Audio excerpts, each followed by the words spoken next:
Hi, Sai, Karate Illuminati. This is Noah, and did you know that there are joint locks in karate? Recently, my friend Bubka Sensei posted a video of a joint lock flow drill that he teaches, and he got a number of comments saying that that isn't karate, that's Aikido.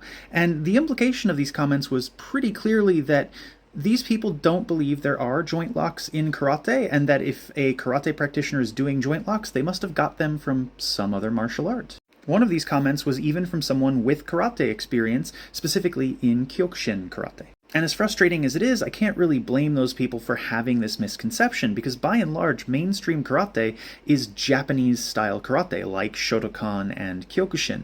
And in most of these styles, the grappling components have been stripped away, leaving behind pretty much nothing but long-range striking. And so the karate that the majority of people are familiar with doesn't include joint locks. But for those who have a deeper understanding of karate and where it comes from, we understand that joint locks have been part of the curriculum for a very long time. Mabuni Kenwa, the founder of Shito-ryu, actually touched on this issue in one of his early published works, where he said, "The karate that has spread to Tokyo is incomplete. Those who believe that karate consists of only kicks and punches and think throws and joint locks are exclusive to judo or jiu-jitsu have been misinformed. We should have an open mind and strive to study the complete art."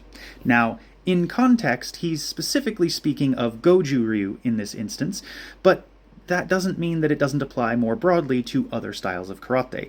Goju-ryu just happens to be the root system that he practiced that incorporated a lot of these methods. We can actually find a number of different references to joint locks in various early books on karate, and we also find some photographic examples of these joint locks in early books as well. In addition to those historical examples, we also have living examples being passed down through the lineages of various karate systems.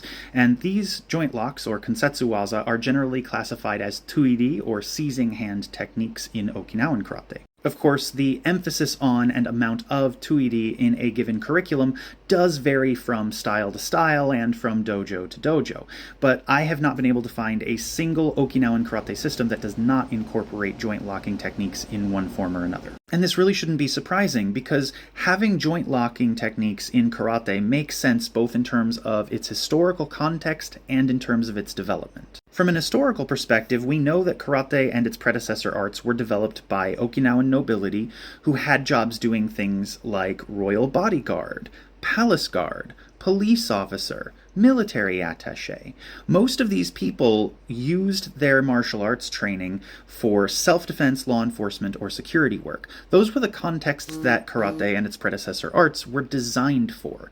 And when you look at the types of violence that you need to deal with and the way that you need to deal with them, in those contexts, joint locks have to be part of what you do. They are an important tool to have at your disposal in those situations. In terms of its development over time, karate has always been a mixed martial art, and that's really not surprising given the fact that Okinawa has a very long history of being a melting pot, of taking pieces of other people's cultures and blending them into their own, and martial arts were no exception. For example, most people believe that Chinese martial arts had a heavy influence on the development of karate over time, and most Chinese martial arts incorporate a classification of techniques called chin-na, which means to seize and hold, very similar to tuiri being seizing hand.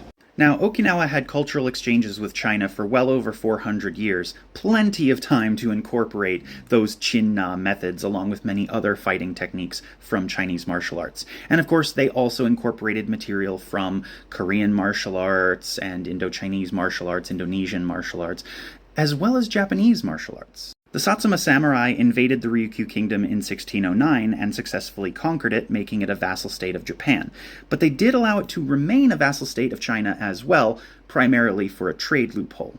But from 1609 on, there was a lot of cultural exchange between Okinawa and mainland Japan as well, and that also included martial arts, like jiu-jitsu, although back in those days, it more likely would have been referred to as either Yawara or Kumiai-jitsu. And of course, Judo and Aikido, which are the two primary arts that people accuse karate practitioners of trying to steal whenever we show grappling techniques, were both derived from classical jiu-jitsu systems, the same systems that were incorporated into Okinawan martial arts before Judo or Aikido were ever invented. So the next time you see a karate practitioner demonstrating or teaching joint locks, throws, or other grappling techniques, remember that that material has been part of Okinawan martial arts since before the invention of the mainstream grappling martial arts that most people know of today and accuse karateka of stealing from.